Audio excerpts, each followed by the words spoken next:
जी हाँ, नमस्कार। News letter के साथ हाजिर हूँ मैं राकेश रंजन। बात बिहार की सियासत की, खास तौर से बीपीएससी अभ्यर्थियों के आंदोलन को लेकर के जो अब तक प्रगति है और उसको लेकर के जो सियासत हो रही है उसकी मैं खास विश्लेषण पर आऊंगा। उससे पहले जो कुछ बातें उठ रही है, कही जा रही है, वो प्रतिक्रिया के रूप में उस पर भी गौर कर लें तो फिर आपको बातें समझने में बहुत आसानी होगी। एक प्रतिक्रिया है कि बिहार की जनता इतनी तमाम दुर्दशा के बावजूद जाति से ऊपर नहीं उठ पा रही है। उसे अपनी जाति का चपरासी, अपनी जाति का मास्टर, उसे अपनी जाति का अफसर, अपनी जाति का नेता चाहिए। बिहार की शिक्षा, बिहार की परीक्षा और बिहार का विकास जाए भाड़ में।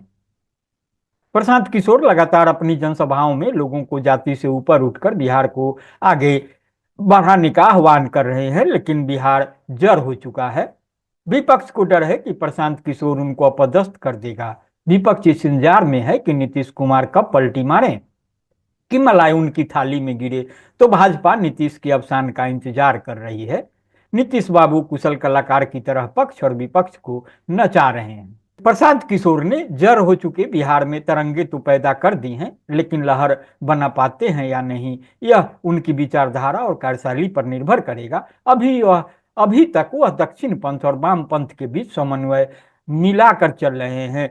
इससे भय तो दोनों तरफ है। जाने अनजाने प्रशांत किशोर राजनीति को ऐसी दिशा दे रहे हैं जिसमें वंशवाद और चाटुकारिता आधारित राजनीति करने वाले असहज महसूस कर रहे हैं। यदि जनता को लग गया कि नेता ऐसे ही सड़क पर संघर्ष करने वाले होने चाहिए तो कईयों को बड़ी मुश्किल होगी। व्यक्तिगत रूप से प्रशांत किशोर जैसे भी हों, उनके मुद्दे और संघर्ष के तरीकों को बल मिलना ही चाहिए। एक बात यह भी है कि मैं इस विश्लेषण से सहमत हूं, मगर बताए गए इलाज से सहमत नहीं हूं। प्रशांत इलाज नहीं, भविष्य की समस्या बनने वाले हैं। यह समझना जरूरी है कि बीपीएससी परीक्षा के मुद्दे ने जनाब को राजनीतिक कक्षा में अपेक्षित ऊंचाई प्राप्त करने का स्वर्णिम अवसर प्रदान किया है। अब भविष्य की सोचकर हम लोगों को सतर्क रहने की जरूरत है, ताकि बिहार फिर एक बार किसी छलिया के सुनहरे जाल में नहीं फंसे। इतिहास से कुछ सबक तो सीखें। 5-10 साल हाथ मलने से बेहतर सुनहरे कल और सजीव जनतंत्र जैसे छलावों और भरमजाल के विक्रेताओं से बचकर उनसे सुरक्षित दूरी बनाकर रखें। प्रशांत किशोर से उम्मीद की आस नहीं, सावधान रहने की जरूरत है। तो अब आते हैं विश्लेषण पर। जनसुराज के सोशल मीडिया प्लेटफॉर्म पर देखा, ध्वस्त शिक्षा और भ्रष्ट परीक्षा के खिलाफ प्रशांत किशोर का आमरण अनशन जारी। हालांकि मुद्दा शिक्षा और परीक्षा है, लेकिन अधिक चर्चा इस बात को लेकर है कि प्रशांत किशोर के पीछे कौन सी शक्तियां हैं, उनकी फंडिंग के स्रोत क्या हैं, उनके बगल में लगी वैनिटी वैन का मालिक कौन है, वैन का प्रतिदिन का किराया कितना है, आदि आदि। आपको अपडेट कर दूं कि आज जो वैन को लेकर के जो प्रशासनिक स्तर पर जांच हुई है और परिवहन विभाग ने जो गाड़ी की छानबीन की है, तो उसमें कई गड़बड़ियां आई है और हो सकता है कि उसको लेकर के भी कुछ मामला दर्ज हो। तो विशेषज्ञों का एक बड़ा तबका यूट्यूब परिचर्चाओं और अन्य सोशल मीडिया मंचों पर यह बताने में लगा है कि इन सबके पीछे भाजपा है, मोदी हैं, जबकि कुछ तो यह भी बताने में लगे हैं कि यह सब तो स्वयं नीतीश जी ही करवा रहे हैं। राजनीति में इतने झोल हैं, इतनी पेचीदगियां हैं कि कुछ भी हो सकता है। संभव है मोदी जी इस फिल्म के निर्देशक हों, संभव है नीतीश जी ही इसके निर्माता हों और प्रशांत किशोर इसके अभिनेता हों। साथ में लगे पूर्व अधिकारीगण या अन्य लोग सहायक अभिनेता हों, जिंदाबाद जिंदाबाद करते लोग वैसे ही हों जैसे फिल्मों में नाचते कूदते हीरो के इर्द गिर्द दर्जनों लोग उछलते मटकते रहते हैं। इस छलिया पॉलिटिक्स के दौर में कुछ भी हो सकता है। अभय कुमार दुबे ने एक संवाद में थोड़ा संतुलित वक्तव्य दिया कि बिहार में प्रशांत किशोर की राजनीतिक सक्रियता अभी बंद मुट्ठी की तरह है और कि अभी उनसे लेकर किसी अंतिम निष्कर्ष पर पहुंचना जल्दीबाजी होगी। लेकिन इतने सारे विद्वज्जन, इतने सारे विश्लेषक तमाम परिचर्चाओं में इस तथ्य की लगभग पूरी तरह उपेक्षा कर रहे हैं कि बात तो सही है, शिक्षा बिहार में ध्वस्त है और परीक्षाएं संशयों में घिरी हैं। हमारे जैसे लोग जो अपनी जीविका के लिए बिहार की शिक्षा संरचना से जुड़े हैं और इस तंत्र की दुर्दशा के कमोबेश भुक्तभोगी ही हैं, उनके लिए यह अनशन इतना मायने तो रख ही सकता है कि चलो इसी बहाने बिहार की ध्वस्त शिक्षा और भ्रष्ट परीक्षा पर कुछ सार्वजनिक विमर्श हो जाए। हालांकि अधिकतर विशेषज्ञों ने लगभग कसम ही खा ली है कि वे प्रशांत किशोर के अनशन प्रकरण पर चर्चा तो खूब करेंगे, लेकिन सिर्फ इसके पॉलिटिकल एंगल पर ही चर्चा करेंगे, इसमें साजिश की बू सूंघेंगे और दूसरों को सुझाएंगे। अगर मोदी जी इसके निर्देशक हैं और नीतीश जी सह निर्देशक, तो मैं व्यक्तिगत रूप से दोनों को धन्यवाद देता हूं कि इन दोनों ने किसी कुशल वक्ता और जीवट वाले आदमी को तथाकथित रूप से भाड़े पर लेकर बिहार की शिक्षा और परीक्षा की दुर्दशा पर बोलने के लिए मैदान में उतार दिया है। सब कुछ तेजस्वी को बोलना था, उसे तुम बोलो, चीख चीख कर मांग करो कि बीते 10 वर्षों से हो चुकी परीक्षाओं में हुए भ्रष्टाचार की जांच रिपोर्ट प्रकाशित की जाए।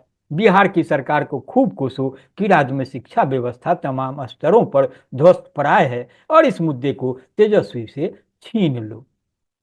वैसे भी बिहार में कोई नामचीन नेता यहाँ के शिक्षा तंत्र की दुर्दशा पर गंभीर नहीं है, न कोई कुछ बोलता है। किसी को जाति चाहिए, किसी को धर्म चाहिए, किसी को माफिया का सपोर्ट चाहिए और फंड तो सबको चाहिए। पता नहीं इन नेताओं को और इनकी पार्टियों को कैसे कैसे और कहां कहां से फंड आते हैं। एक नवेले एमएलसी बंशीधर ब्रजवासी जी का एक इंटरव्यू अभी कल ही किसी यूट्यूब चैनल पर सुन रहा था। वे बता रहे थे कि शिक्षा विभाग के अधिकारियों ने करोड़ों रुपए की लूट की है और इसके लिए न जाने कितने स्कूल हेडमास्टरों को जाली दस्तखत करवाकर गलत विपत्र भी बनवाए गए हैं। मास्टरों से भयादोहन वाली वसूली जैसे आरोप तो तब से लगते रहे हैं जब से सरकारी स्कूल का अस्तित्व है। उनमें सरकारी मास्टर हैं और उनकी निगहवानी को शिक्षा विभाग के सरकारी अधिकारी हैं। ब्रज बिहारी जैसे ब्रजवासी जैसे बहुत कम हैं, शायद नहीं के बराबर हैं, जो साहस के साथ इन तथ्यों को सामने लाते हैं। लेकिन होता कुछ नहीं है। हो यही रहा है कि तमाम शिक्षा शास्त्रीय अवधारणाओं को दरकिनार करता कोई ब्यूरोक्रेट अपनी उंगली के इशारों पर बिहार की स्कूली शिक्षा को चलाता है। एक हाकिम की मर्जी हुई कि तमाम स्कूलों बच्चों की मासिक परीक्षा होगी, लो जी लग गए सारे मास्टर महीने में 7 दिन परीक्षा में ही। किसी हाकिम को लगा कि मास्टरों को 9 से 5 जोत देना है तो जोत दिया। किसी हाकिम की मर्जी हुई कि शाम 5 बजे के बाद रोज वीडियो कॉन्फ्रेंसिंग वाली मीटिंग करनी है तो जोत दिया सबको। रोज रिपोर्ट करो, जैसे कि कोई थाना हो, जैसे कि कोई खुफिया अभियान हो जिसकी रोज रिपोर्टिंग जरूरी है। हाकिम का मुख्य कानून शिक्षा के सिस्टम को माखौल बनाने के सिवा और कुछ नहीं। ऊपर से पूरे तंत्र में पसरा अराजक भ्रष्टाचार। तौबा तौबा, आप भी तौबा तौबा कर सकते हैं। तो स्कूलों का तो ब्रजवासी जी और उन जैसे कुछ एक और लोग सुना देते हैं। विश्वविद्यालयों की नौकरी तो मैं खुद ही कर रहा हूं और खुली आंखों से बिहार के विश्वविद्यालयों में चलते भारी भारी एकदम निडर और बेतरह निर्लज भ्रष्टाचार देखता रहता हूं। मैं यानी मैं नहीं, मैं जिनका विश्लेषण है उनके बारे में आपको बता ही देता हूं कि हेमंत कुमार झा का विश्लेषण है। हेमंत कुमार झा पाटलिपुत्रा यूनिवर्सिटी में एसोसिएट प्रोफेसर हैं। वे पत्रकार भी रहे हैं, मैंने उनके साथ पत्रकारिता की है, मेरे साथी हैं। और ये जो मौजूद विषय होता है, प्रासंगिक होता है, उस पर अपने विचार रखते हैं।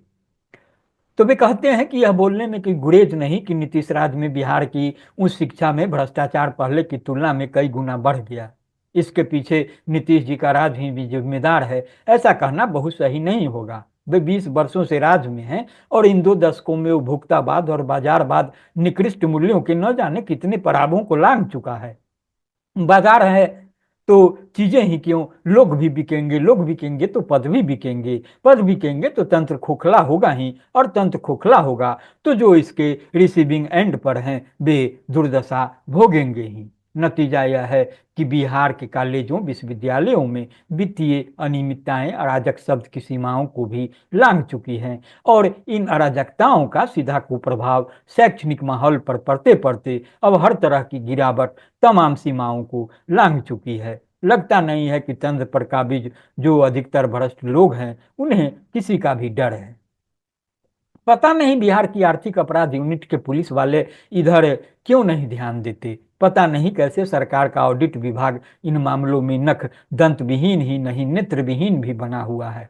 बिहार के न जाने कितने कॉलेज हैं जहां अचंभित कर देने वाली वित्तीय अनियमितताएं बदस्तूर चलती ही आ रही है और कभी नहीं सुनाई देता है कि ऑडिट भी कोई चीज है। सामान्य शिक्षक समुदाय वेतन की घोर अनियमितता से त्रस्त है और पढ़ने वाले बच्चों को पता ही नहीं है कि उनके साथ तंत्र कितना घोर अन्याय करता आ रहा है। मतलब कि कॉलेज में विभाग शिक्षक विहीन है। नॉन टीचिंग स्टाफ की कमी तो पिछले तमाम रिकॉर्ड ध्वस्त कर चुकी है।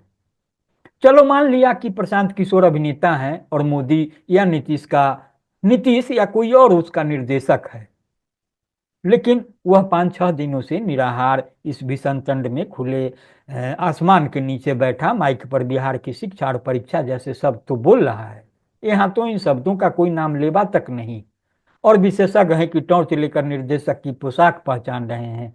टॉर्च जलाओ, पहचानो पीछे के लोगों को, जरूरी है यह भी। आखिर सबका सच सामने आना चाहिए, आना ही चाहिए।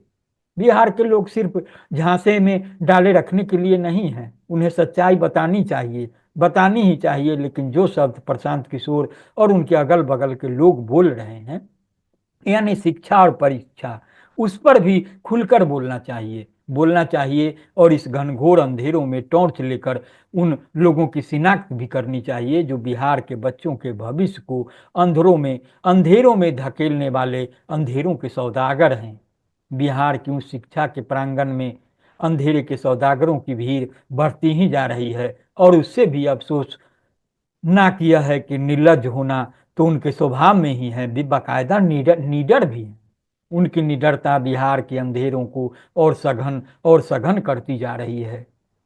आए कोई भाड़े पर ही सही, अभिनेता ही सही, कोई तो आए जो इस मुद्दों पर बात करे, जो इन मुद्दों को सार्वजनिक विमर्शों के केंद्र में लाए। तो आप इसे संजीदगी से सुनेंगे, गुनेंगे और प्रतिक्रिया से भी जरूर अवगत कराएंगे। हाँ, आपने अगर न्यूज लेटर वितरा केस रंजन को अब तक सब्सक्राइब नहीं किया है तो सब्सक्राइब भी करेंगे, लाइक करेंगे, शेयर करेंगे। मेरा आग्रह है कि आप इसे इस रूप में संजीदा होकर के सुनिए कि इसमें किसी को वकालत नहीं है, सिर्फ शिक्षा व्यवस्था से जुड़ी हुई चिंता है और इसके समाधान की चिंता को लेकर यह विमर्श है। तो विमर्श में सहभागी बने। नमस्कार।